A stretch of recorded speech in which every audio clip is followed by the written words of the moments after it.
Yeah, so I said yes because I mean the previous slide says managing slash leading and stuff. So I thought that was pretty much the same since the statement was saying the same thing. And I believe like I mean a manager is should be a leader, and there's I mean since leadership is about helping others solve problems. I believe it's the same as management. Management is managing people to solve problems. So they both go hand in hand. Yeah. All right. So your answer is no or yes? I got confused there. The answer is yes. All right. Okay. So you think they are different things? All right. No. I think they are the same thing. All right. Okay. You think they are the same thing? Okay. So maybe I didn't. Okay. So Shadrach, did you say yes or no? I said no, they are different. Leadership. All right. So why are they different? Okay, so leadership is a big word, a complex word, and I think that management is part of leadership, whereas leadership is not like part of management. So in under leadership, there you need your managerial skills. And then to further explain what management is, management has to do with maybe in a defined organogram.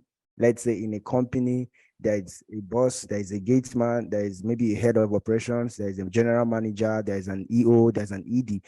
So when it has to do with this kind of hierarchy, someone is has to do some duties. So that's what management is. For leadership, in that same organization, the gatesman can have leadership qualities. So even though he's not in the managerial role, the gatesman is a leader. So that's where it has to that's where there are disparities. So management is part of leadership, but leadership in itself is a big word and a complex word. So that's it. Okay, so because it's a big word and a complex word is it's different. All right. Okay, let's hear from you, Aisha. Aisha too. I don't think because it's a big word, a complex word, that's the difference. I think I just explained that. I get that. Okay, all right. Aisha, you had your hand up earlier on. We haven't heard from a lot of women, so let's hear from you. Okay. Good evening, ma'am. Good evening, everyone. I think it kind of mentioned part of what I wanted to say. That was why I dropped my hand. But I think I'll just make it very simple. I believe management really has to do with controlling people and controlling them to have things done, while leadership, on the other hand, has to do with influencing and motivating people also to get things done as well. All right. So both of you are right. In fact, all of you are right. So in terms of management, it's about resources, and resources can stem from human resources to information, to logistical resources, to infrastructure, to what have you. So it's about compliance, informing compliance, managing resources and so on. Whereas leadership is more of motivating and getting people to do things that they wouldn't have otherwise do. Okay. However, as a leader, you manage resources. And also as a manager of resources, you take decisions. And through these decisions, you are supposed to influence people. Okay. So that is where there is a big overlap. And the debate around I am a leader, I'm a manager shouldn't crop up. However, because it is, let me say, two sides of the same coin. As much as some people lean more to one side than the other, you need both to be able to be a good leader or manager. So basically, if you're a leader, you still need to manage resources, and it is resources that actually help you to achieve most of your aim, because it is through these resources that you are able to resolve the issues that you are held on as a leader to do. And for that matter, as a leader, you need to be able to manage resources effectively. Similarly, as a manager, you need to lead, because you are leading human beings who are human resources.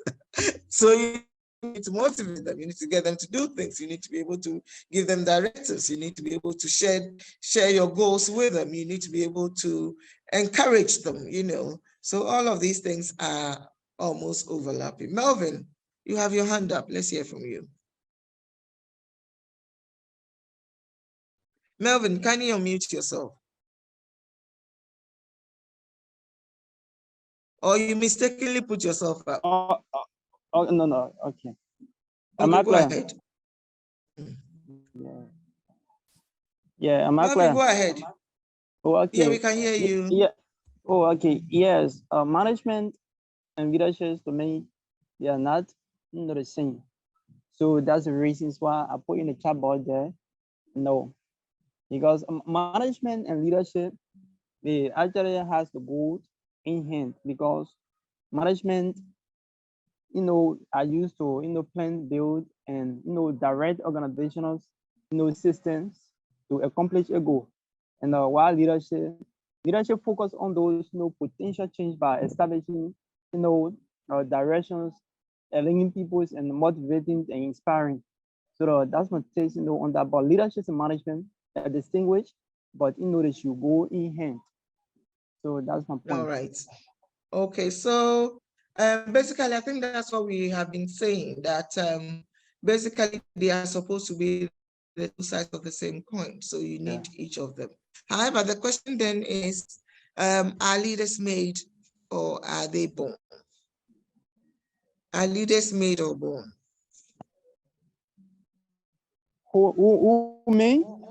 No, not to you. You finished answering your question. Thank you, Melvin. Okay. Thank you too. All right. So that's the next question. We have Perfela Gildas. Can you kindly unmute and speak?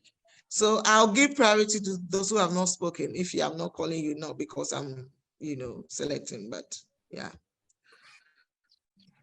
Okay. Can we hear from you, please? Greetings, everyone. Greetings, Doc. I don't know if you can get me. We can hear you. Go ahead. All right. First of all, I would like to agree with you in total with the idea of if leadership and management are the same. That is any different or they are same. So my answer was actually not really in the sense that you have already explained, so I will not go back to that, by the way. Yeah, the question, the new question is, are they made or are they born? For me, I believe that a leader is born. You are born to be a leader. I see. You All right, thank you. Just have to learn how to shape it better. Thank you. All right. So why do you say leaders are born? Just give a quick explanation. Well, to the best of my knowledge, they say experience is the best teacher. And if you don't have that experience from small as you are growing up, I don't think that you really have an in-depth experience even if you learn it. So leading is right starting from your home.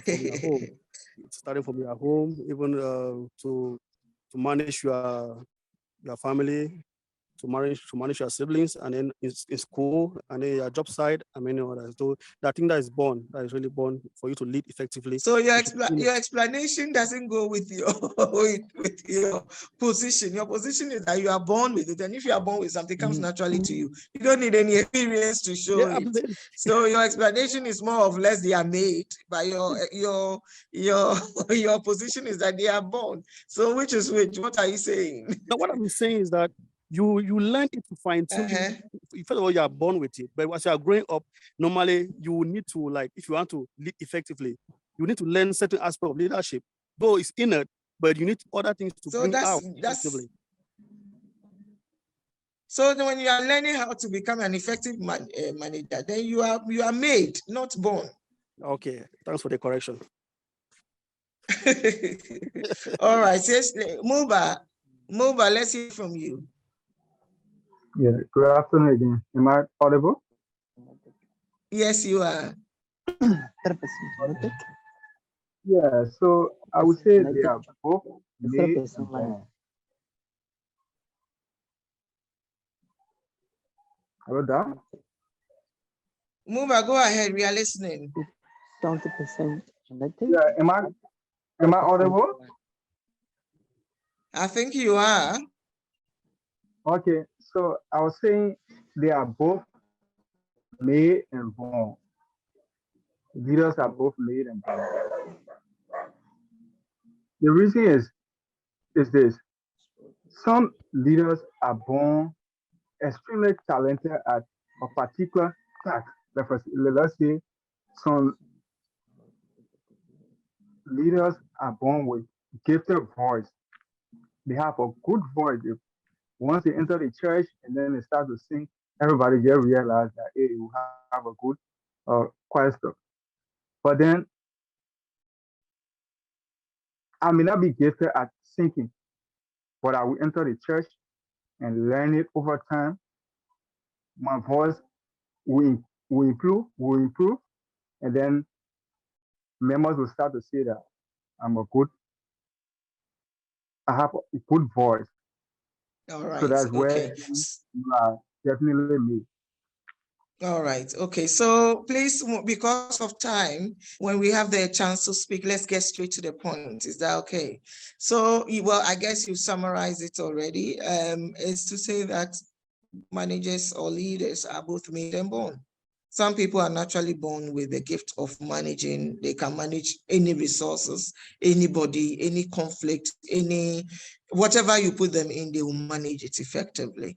But others don't have that natural, innate ability to do that. So what do? They can learn. Whatever you are not born with, you can learn.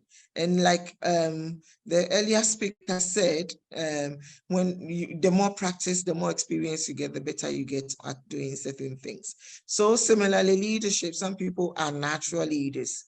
They get to a place and they take charge and they just start giving directions and they start solving problems and they start engaging with people. They are natural leaders, you know, so they don't have issues with taking charge and leading. Whereas others do have to struggle to get to the same position that others have gotten to. So what do? They try as much as possible to learn. So what we are saying is that you can learn anything that you think you are handicapped in. Some people, it comes naturally to them, but not all of us. Others, you need to learn. And the more you learn, the more you are likely to be able to gain that capacity to be able to lead. And because you know you are learning, you should be open-minded about what you learn and how you go about it. So managers are both possible as much as leaders. They are possibly born or also possibly made. All right. And according to this quotation that I'm showing here, managing and leading is the art of getting things done through other people, which means that when you are managing things, you still need others to do things for you. And you need to actually looking at the various ways of doing things. So, and then also to emphasize on what I said earlier regarding managers being made or learned and born. You realize that as a manager, and that also went over to when I asked, what do you need to lead yourself? We need certain competences. Most of you spoke about the functional competences. That's your technical skill, your ability to do what you are required to do in the position you've been put into. So that technical competences or the functional competences, the skills that you require to do things are very important. For most of you, it is the key basis for which you can lead yourself. But it is not the only basis, you know, because there are other competencies that you require to be able to lead, okay? Whether you are leading yourself, whether you are leading others, and whether you'll be held accountable or not, you need certain other competencies. And this include your cognitive competencies. Your cognitive competences is your ability to be analytical, to be conceptual, to think, to reason, to realize that this situation is different. Let's apply this differently. Let's look at the circumstances that we have to deal with. Let me understand what is going on so that I can make sense of it. So the conceptual skill is your ability to have. Some people are good at what they do, but when you put them in different situations, then they freak out because they don't know how to process the situation, new situation they find themselves. And as a leader, you need to be able to learn how to do that, how to use your cognitive competences or your conceptual skills. So sometimes certain things are so abstract. You are the one who should look into the future. You are the one who should be able to analyze and say that, look, these things that we are investing in will not have results today. But in the next 5 years, when people know what we are doing, we are going to reap it in multiples. You should be able to have that conceptual skills to see that, no, this thing would be able to get us only up to this side and not to this section that we want to get to. So let's add on to this. So it is basically seeing things abstract, seeing things that people don't usually see, seeing things as overall within the overall context of everybody that you are leading. It is your ability to do that. That is what you are referring to as your cognitive competencies. Then also you need to have interpersonal skill. Clearly, if you are alone, you won't lead anybody. If you are alone, you don't need to know yourself because it's after all, it is you alone. But the essence of leading is because there are other people. So your social competences are very important. Yeah, that your interpersonal skill to be able to engage with people. And if you know you don't have that, then you know clearly that you can learn that because leaders are equally made. So you be able to know what your constraints are, your limitations are, your weaknesses are all part of your ability to know what are my strongest competencies, which competencies do I need to build on. But at the end of the day, having each of these is important. But what is most important is being able to know which one to use as what time. Sometimes your interpersonal skills will not take you far. So you need your functional competencies. And other times your functional competencies will not take you far because at that managerial level, you need your social competencies. And at the board level, you need your cognitive competencies. So your ability to be able to work with each of these is what we call your meta competencies. Working with your head, your hands, your heart, engaging people, being able to work and provide your skills that you are trained for, being able to use your brains and actually create solutions to issues that everybody thinks will actually crumple everything. Is your ability to work across all these competencies. And also, most importantly, as an individual leader, you don't work in isolation, you work with a team. Understanding your team and their competencies, their own strength, who does what better. Sometimes you have team members who don't want to speak. You have those who will not stop speaking. You have also those who are very, very, they are very good at whatever you give them to do quietly. You have those who would walk everywhere, engage everybody, but when it comes to sitting down to do the work, they won't do it. You have all kinds of characters on your team. You need to know their strength and assign them appropriately. And then you need to be able to know when and who and how to train them on what are you training them. That will complement the team. So the one who is good at speaking in public, should I engage this person? Should I, engage somebody else who can do the work? Can I pair them so that they can learn whilst they are doing? This one is speaking, this one is doing it, and explaining it to the person. So all these things are very important in terms of how you engage with your team, because quite honestly, without a team, without any other person, you are not a leader. You are just an individual. So you need to be able to do that. And then the other thing is to be able to lead and be able to have the competencies to work your system. Every place that you find yourself requires different systems, and you need to be able to work that system. Very, very important indeed. And for that matter, working the systems helps you to be able to manage it. Sometimes if you don't have systems put in place, then whatever effort you are putting in will not be appreciated because the system does not support what you are doing. They don't support your ideas. Similarly, as a leader, if there is a lack of systems, you need to put systems in place. You may have the best of ideas, but when there's no system supporting your ideas, it is difficult. So we need to be able to build those competencies across board. We need to know how to build it. And if there is a system, you need to work within the system. Usually people undermine the system. So assuming, we said our system is that you would, put your hand up and then we'll call you, or you put your things in the chat box and then we'll engage with you. Let's say this is our system. When you are not speaking, mute yourself. This is a system that we are working with. And then you decide that you don't want to go by the system as a leader. When people are not abiding by this, can you complain? You can't. And if that is disrupting your work, can you complain? You can't, because you did not go by the system yourself.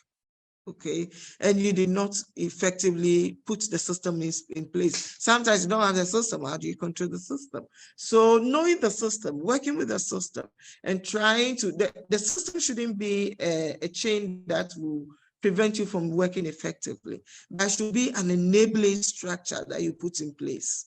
Similarly, the system, if the system is changing, they must change for everybody, and we must know the changes that are coming across the system. All of these are very important in how we respond to things. Then as a leader, as we said, your main aim is to resolve issues, solve problems, understand where you are going and how you want to get there. And that is the problem, is how you want to get there. Okay, whether it is an organization, whether it is a group, whether it is community or even a nation, you still need to actually have this. We have other things that can help us to solve this problem. They are analytical tools that can help us. We have these three. I wanted to introduce you these three. The first two, which is the fishbone, and then the 5 whys, they help us to get to the root cause of the problem. Basically, the 5 whys, I introduce you to it in a moment. And then the last one, which is the Coaches A change model, basically help us to deal with change. And as I said, one of the key things that as a leader we do is to deal with issues. And issues can be what? Change. We want change to happen, because the things that we are doing, we are not getting any results. So the Coaches actually is one of the change models that we will look at. So because we are late, I think we have about 20 more minutes to finish with this. So those of you, please bear with me and stay on board for another 20 minutes. We'll be finishing soon.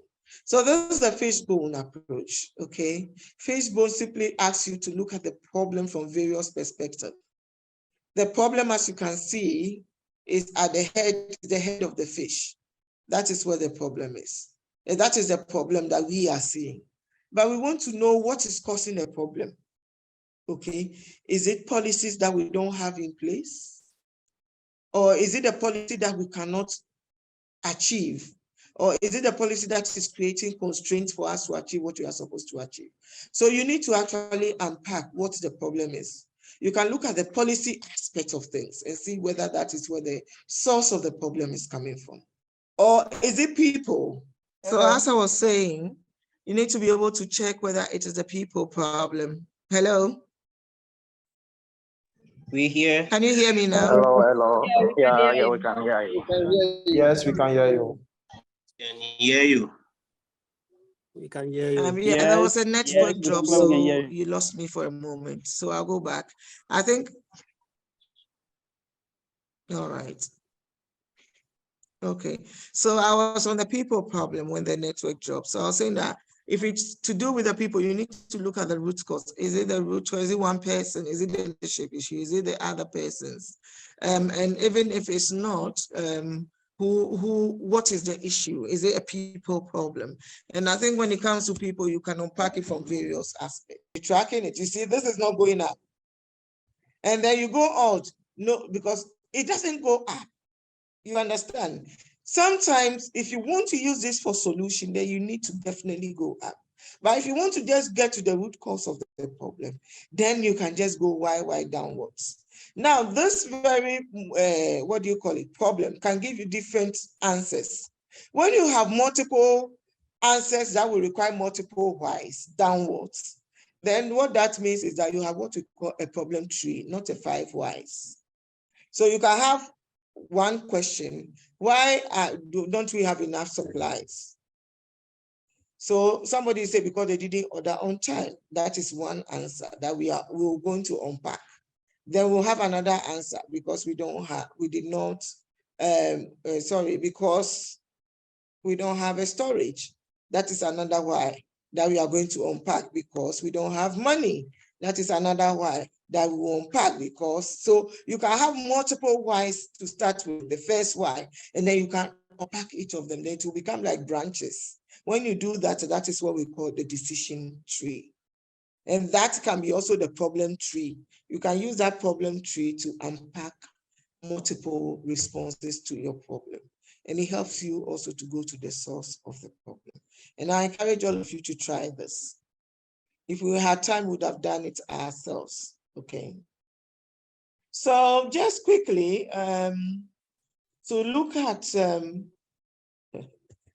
the issues about having this problem tools that enable us as a leader. Sometimes we have to be able to get to the root cause. Otherwise, what we see is only the surface, only the tip of the iceberg of the problem. So we don't want to be scratching the surface and spending so much time and energy and resources dealing with the surface. We need to get to the root cause of the problem. That is why this is important. Then the other thing that I want to draw your mind to when we were discussing managing oneself is the fact that as a leader, you need to also delegate. It is the one thing that we don't do in African context, and I want to draw our mind to it. We need to collaborate and we need to delegate. If you don't collaborate, if you don't delegate, if you give people the responsibility and you think that they won't do it as you want, and that happens a lot to people who are, people who want to excel in everything. Okay. When you are like that, you give people the work and then you turn back and do the work yourself. If you are doing everybody's work, you become a donkey, and donkeys are given heavy load to carry. You see people around you and nobody is doing their work. You can only complain. They know that when you complain, you still end up doing the work. You don't want to do that. That's why it is important to surround yourself with the people with the right skills who will help you lessen your burden. Delegation is what? Empowerment, as somebody has put here. Very, very important. In Africa, we don't delegate at all. We don't collaborate because of small money. However, where I trained in South Africa, when you collaborate, this is the best way that they've done it.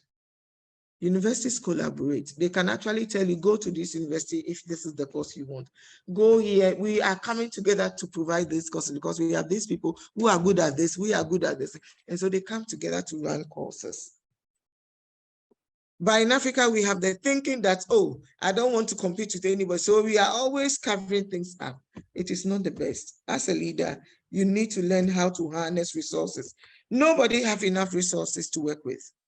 But when you collaborate, this person will bring some resources, you also bring something else. And then you combine your forces. If you don't delegate and you carry all the load, you become like this donkey who is hanging, and at some time you burn out. When you burn out, what will happen? You collapse with a load on top of you. And trust me, it is only in few cases that when you collapse, people will just go on as if nothing has happened. Okay. Then also in submitting ourselves, we need to also know where we sit in terms of submitting ourselves or doing things. We need to know what we are capable of, like we said. You need to know your own competencies. And I've told you various forms of competencies that you need to become aware of as a leader. We need to become aware of the things that we don't know. Things that we know we don't know. We don't have to pretend we know it. Nobody knows everything after all. It's not a shame. In Africa, people feel shy to say sorry. People feel shy to say, I don't know. Why should you say you know? Then you put yourself in a difficult position. Rather, say, I don't know, so that you learn from it. So it is through I don't know that you learn. If you don't ask, you won't know. If you don't learn to, you won't know. So saying I don't know doesn't make you less of a leader. But sometimes it even make you willing to learn. Oh, I don't know about this. Let me go back and learn about it and come back to you. Or let me ask this person, oh, maybe this person is in charge of it. Let's talk to the person since they are the expertise on this matter. It doesn't mean you're a useless leader. Yes, you have to have technical competencies, but you can't know everything. Okay, so it is very, very important. Then also we should know that there are certain things we don't know, but we ourselves, we don't even know we don't know them. This is what we call unconscious incompetence. You are like a child driving a car. You don't know you are not a driver. You don't even know that you have to accelerate or brake. All you know is that then you are holding the steering wheel. You don't even know that you are not the one driving. That we all have that aspect of us. Then we have the aspect that when the child is growing up, they know that, oh, this one is not me driving, but I'm only pretending to be driving. So we all have those aspects of us. And as a leader, you need to become aware to know what your strengths are. Even though we know what our strengths are, sometimes we don't ourselves know what we don't know until we are challenged to do those things. Then we know, oh, actually, I don't know how to do this. Okay. Then also we need to know things that are within our control. Certain things you can't control. You can only control things that are within you, things that are internal to you, things that are within your reach. Things that are, if you make your budget or you plan, you set goals based on things that you don't control, you fail because you don't have control over those things. So as a leader, you need to be very clear. In setting your goals, you need to be able to focus on things that you have control over. Otherwise, disaster for you guys. So bear that in mind, okay? Do not always plan according to other people. Try and plan according to what you have ability to engage with. Then also, let's move on.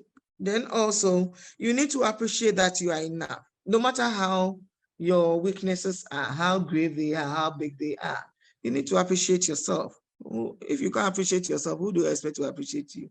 First and foremost, appreciate yourself so that other people can appreciate you. And then also you should take yourself lightly. Sometimes laugh over things. You should say that, oh, I was angry that day. Oh, then you start laughing about it. It may be a serious issue, but because you laugh it out, you've actually broken what? The tension around it.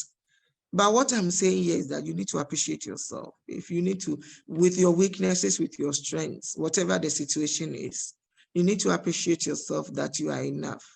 You need to know that, well, I don't know this, but it doesn't define me. I'm willing to learn. But don't think that you are enough when you are not willing to learn. And that this doesn't mean that you should be, quote and unquote, what we call in Ghana, too known, which means you should be full of yourself. No.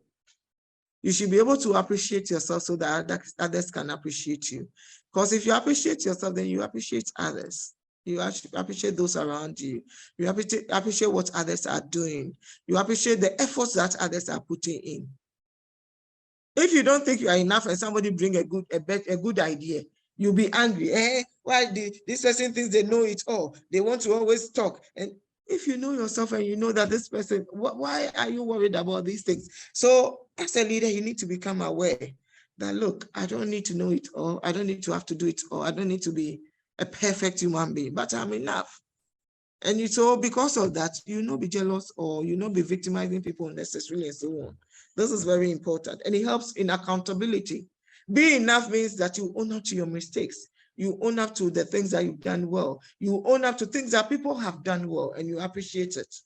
And you hold people accountable. You not feel, oh, this person, if I go and tell them, then they are going to do this. Oh, they'll not talk to me anymore. So what? If you want to please everybody, you can't be a leader. It's as simple as it is. So those things are issues we need to bear in mind, okay?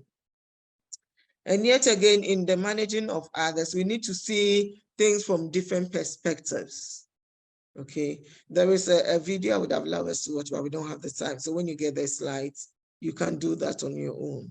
So everybody, like I told you earlier on, everybody comes with their own values, norms.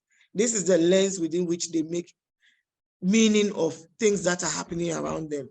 Whatever you tell them, they only see what they are interested in and not just seeing that. They interpret it based on what they value. And through this interpretation, they take actions on that. So I will tell all of you, oh, this is what I think. And all of you, if I tell you to tell me back what I said, you all explain it differently. That one I can guarantee you. So all of these things are very important. Then also the issue of managing change, like we said, we can all be managers of change. We only have to do what we are required to do and be aware of the change and in leading those change.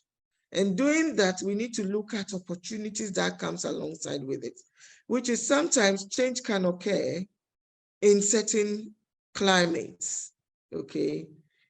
When there is an emergency or an urgency, when we need to do certain things effectively, change is the best time for it to happen in those areas.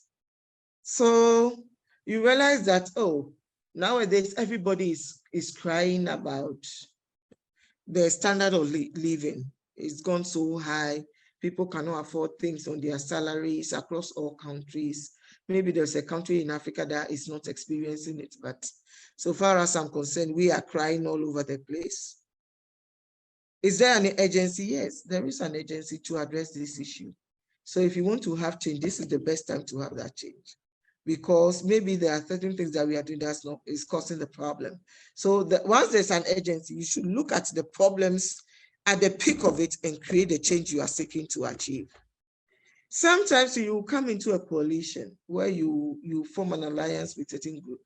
When that happens, it's also another good opportunity to make a change. Then also when you create a new vision or goals or aims that you want to achieve, equally another important time to create a change. By doing this, you need to create an enabling environment, not just creating the climate, but an enabling environment organization within which that will happen. So yeah, whatever change you are looking to lead, you must communicate it. You must empower people, which means you must let them understand, to give them responsibility to also lead it with you. Delegate. Look at the low-hanging fruits, the quick wins, okay?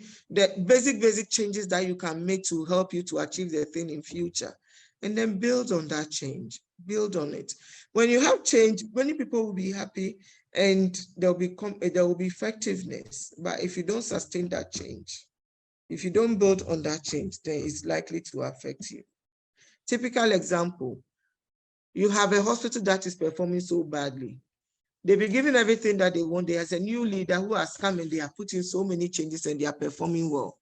If you don't sustain that change, because you are performing well, more people will come. When more people will come, it means that your burden too will increase. If you don't sustain the change, you go back to not being effective. So this is why we are asking you to stick with the change, okay? So basically, the message we want you to take home, and I'll reserve just 5 minutes only. Oh, we don't have 5 minutes, we have 3 minutes only to discuss, to tell us the take-home message that we want to have. Basically, what we want you to know is that managing oneself is important, and it is the basis for which we can become effective managers of others. Our environments are also equally important, but we need to also become leaders of change, not just people. And in doing that, we should be able to manage the change all the way around. All right. So let's hear your one lesson, just one. Should I say one word only? You can type it in the chat box that you want to take away from this afternoon.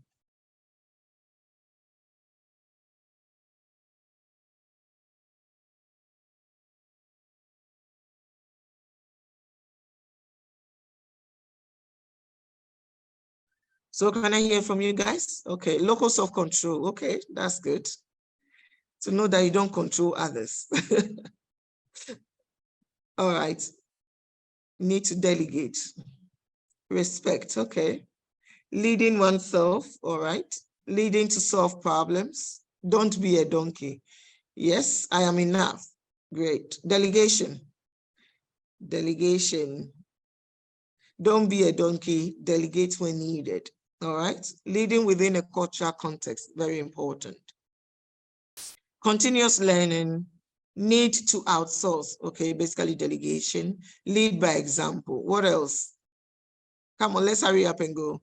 Knowing your weaknesses as a leader, but also knowing your strength too as a leader. Okay, so delegation seems to have gone down well. Effective management, all right. Consistent, I don't know what you mean by that. I'm hoping you mean consistency across whatever you are doing. Leading in, out, down, and up. Very important to know that you are not leading everybody at the same time, the same way. All right, one person cannot do it all. All right, leadership can be learned. And then I am enough. So thank you very much for this afternoon. I'm sorry we have run out of time. We did very well to stay within the 2 hours that we had to do the lectures, the session. So I'm grateful for your time and I hope you take something on board and work with it. You don't have to do everything, but start baby steps and do as you can. And take one thing that you want it to be your new mantra with which you can do stuff. And I hope you manage to put the root cause analysis tools into action as well. Have a good afternoon, everyone, and bye-bye to you all.